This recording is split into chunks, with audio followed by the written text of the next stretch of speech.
And here it is. The time has come. Lola Sir here, signing over and out.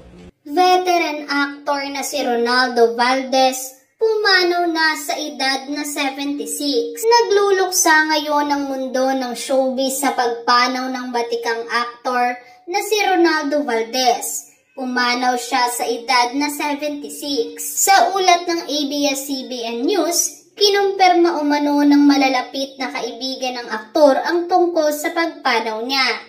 Kinumpirma rin ng pulisya ang pagpanaw ng aktor ngayong araw December 17, 2023 ng hapon.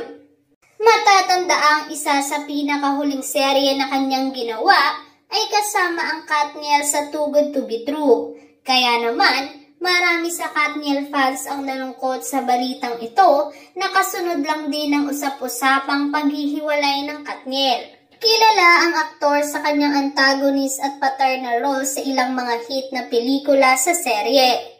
Nanalo siya ng Best Supporting Actor Award sa Film Academy of Philippines 1994 at Metro Manila Film Festival 1997 at tumanggap ng Helen Vela Lifetime Achievement Award para sa drama sa Golden Screen TV Awards noong 2015. Tinanghal din si Ronaldo bilang unang Filipino colonel ng international fast food chain KFC noong 2017. Naiwan niya ang kanyang mga anak na sina Jano Gibbs at Melissa Gibbs. Ang huling pagganap niya sa pelikula ay ang kay Catherine Bernardo at Daniel Padilla starrer Too Good to Be True, kung saan gumanap siya bilang si Lolo Sir. Samantala, narito naman ang ilang mga mensahe at pakikiramay para sa yumaong aktor.